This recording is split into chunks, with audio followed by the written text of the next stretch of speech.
So today's the day. England is playing, and I am excited, very excited actually, because I believe in what Gareth Southgate is doing. I see little problems there, which we'll deal with in a minute. But in any case, it is an England that will actually play on the back of surprising results in the World Cup. And I know that whatever England has or does has nothing to do with the problems of Brazil or Argentina or Germany or Spain or Portugal. But of course, winning, beating Tunisia, will lift the spirits, no doubt.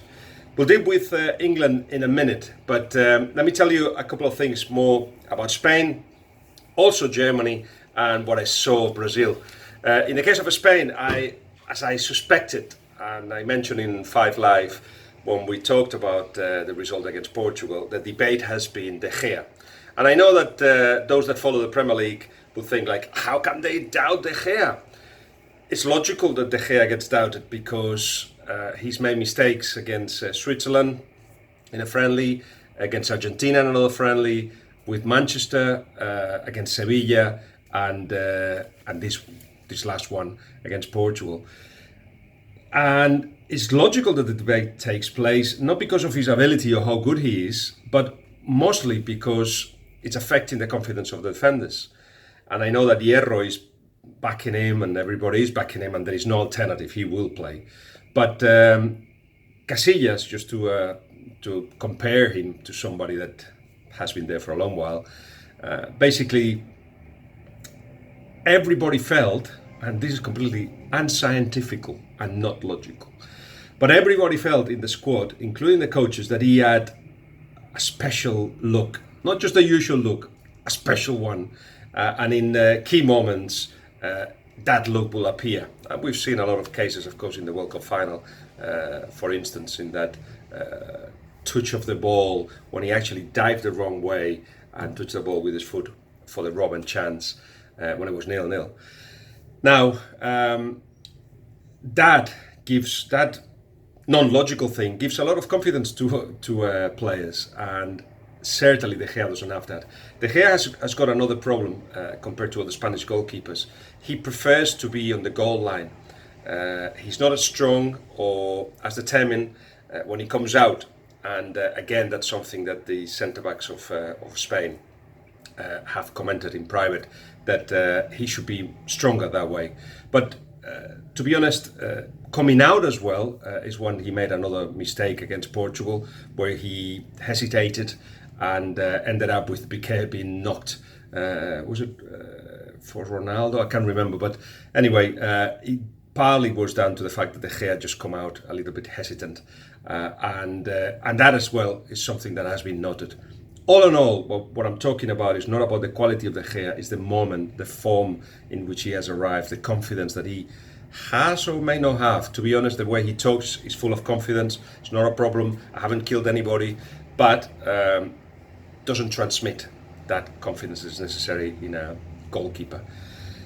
We will see. I'll keep you posted on that. Let's go to Germany. And I hear commentators talking about the fact that the defense of Germany was exposed in the first half against Mexico. A wonderful Mexico that had a clear idea what they wanted to do. In fact, Osorio, the manager, says that they've been working at it for 6 months.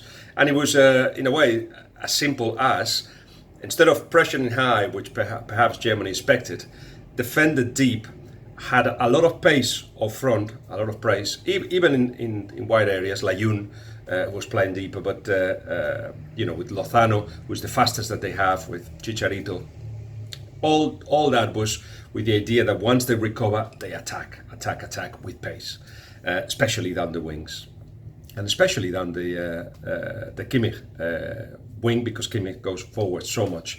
All right, that was the plan. And it worked perfectly. But it worked perfectly, and I think that's something that hasn't been pointed out by, anyway, some of those that have read and heard talking about Germany. Not so much because of the lack of mobility of Khedira and Kroos, which is true, actually. They weren't at their best, and they had to cover a lot of ground. But it's because, actually, the defenders of Germany were too deep. When that happens, and you do that because you really don't trust your pace, if the team attacks very high, even though you've been told you have to be in the halfway line or whatever it is. You think, oh my God, the space behind, especially with these guys that are so fast. Well, after the first counter-attack of Mexico, you could see how Hummels and Boateng just drop a little bit too deep, and that's what left the spaces. So then, of course, Boateng complained in the mix zone that he was on his own, that he was attacked, and there weren't enough protection.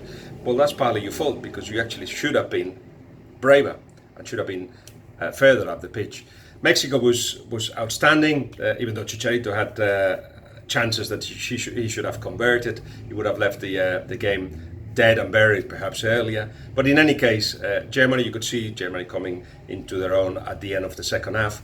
But again, Ozil, and that's my problem with Ozil, is up and down, a player of moments, not of 90 minutes. And even though he played a bit better when he came a little bit deeper, he still hasn't made an impact that he should have with the talent that he has. And it's a mental thing that even Jose Mourinho recognized. You must remember that in Ozil's book, he talks about how Jose Mourinho actually killed him one day by saying, you play like this and people come to you. You don't want the tackle. That's a description by Ozil. I'm just not making it up. And Ozil got really, really upset and he was fuming. He says he learned from it, and that was the way for Mourinho to push him. Of course, that broke the relationship with Mourinho.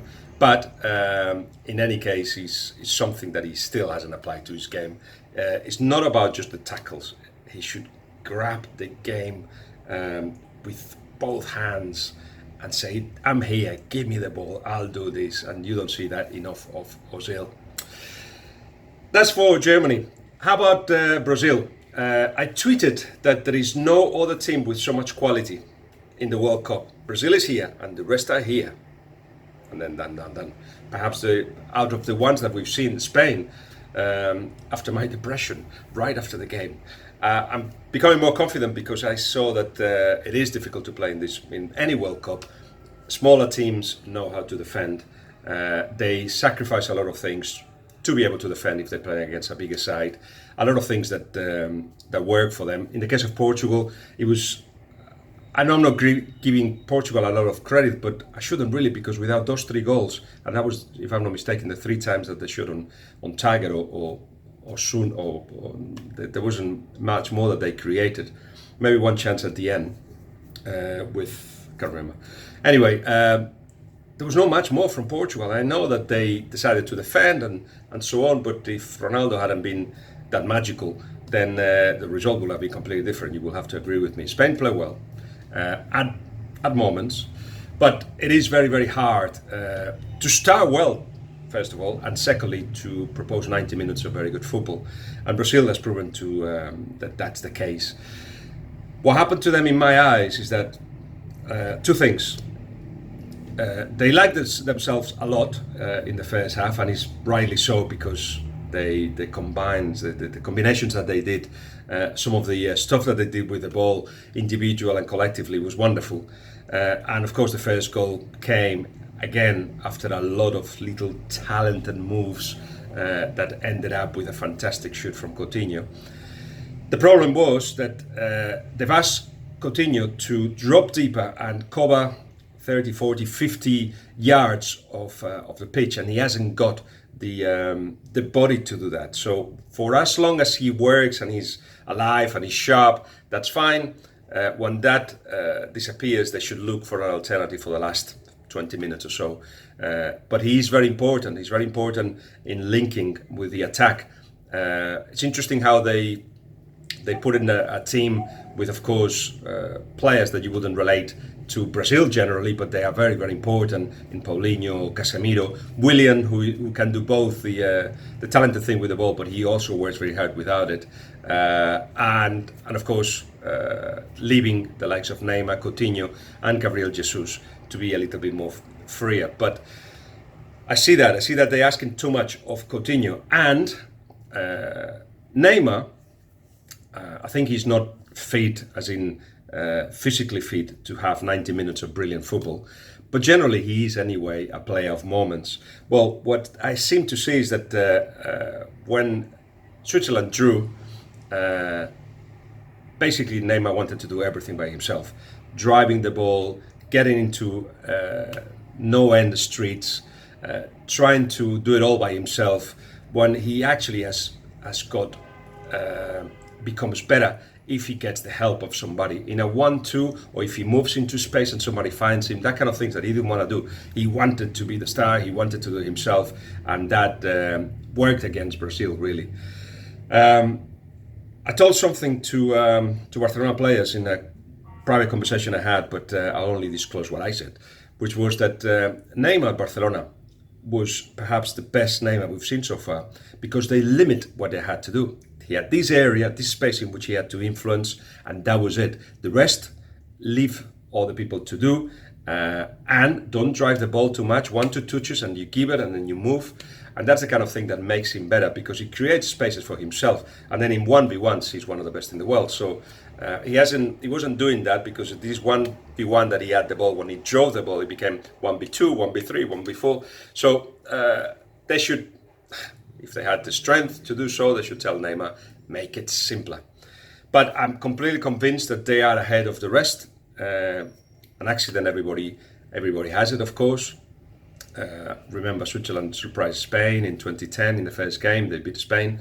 But I do see Brazil, if they adjust things a little bit, I see Brazil going ahead and winning the title. But we will see, because they may have to face England along the way. Well, let's go back to the beginning with England. A game against Tunisia. Tunisia played a friendly against Spain only about 3 weeks ago, and they were very well organized. They were patient and strong mentally, because they knew they weren't going to have much of the ball. They knew what their role was. But to be honest, when they attacked, in the first half they had a couple of chances, a couple of combinations, fast combinations and counter-attack. But in the second half, that following the ball made them so tired that there was nothing coming from Tunisia at all. So I'm hearing that, having a look at the lineup of Tunisia, it's pretty similar to the one that played against Spain. Wabi Kazri, of course, there's a doubt of him and his physique, because he has had a muscle injury. So at least I think he's not played since April. Anyway, let's see what happens with that. But the role is of course to try to get a draw here. Tunisia has never come out of the group stages. England, on the other hand, they're not, relax is not the word. They've got the right amount of tension, I believe. I think Gareth Southgate, by making references to Second World War, by allowing his players going to see babies being born, that kind of thing, puts football in the right context. It is important that a player relate to what they are like when, as a kid, they dream of a World Cup. It's important to realize where they are, and there's no doubt that the England players know that. But it's also important to know that it's a game, and as such, enjoy it if you can. I know that Gareth Southgate is enjoying it himself as much as he can. I think he tried to put a relaxing face in the press conference yesterday, but of course the tension is there, and you know, that will be reflected in the way that England plays. England, one of the fastest teams in the competition, and that, as you saw with Mexico, is crucial. Counter-attacking is going to be very important. You don't want a team that or a game that goes box to box. So Henderson will have to make sure that he holds well. Not just him. You cannot get both full-backs going forward and everybody going forward. I think the roles of Dele Alli especially will be important, because he will play differently than to Spurs. We'll have to just keep an eye on losing the ball if they're attacking, as well as, of course, creating himself. And I'm hearing all the stats about the likes of Dele Alli and Sterling and Lingard not scoring for England.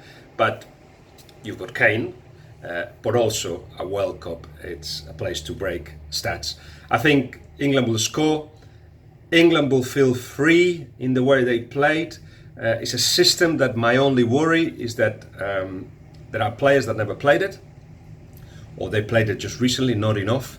There is not enough associations, players that have been together for a long time.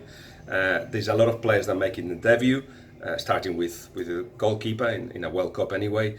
And it feels like if if the game became very tense and for whatever reason England didn't score in the first hour or so, that's where you start seeing the weaknesses. You start seeing the fact that the team is probably not as compact as it should be because they haven't played together for that long. But if they scored in the first hour, you'll see an England that probably will enjoy the football. And as one of the candidates, if you like, or one of the famous teams, if they get a victory here, leaving the other teams exposed, the Brazil, the Spain, the Portugal, the Germany, exposed to their own divisions or their own nightmares, their own criticisms, it will just feel like England is a very good platform to come out of the group strong. Early days, of course, but I am very excited of seeing this England. Generally am. So I hope you win. And we'll continue talking here. Bye-bye.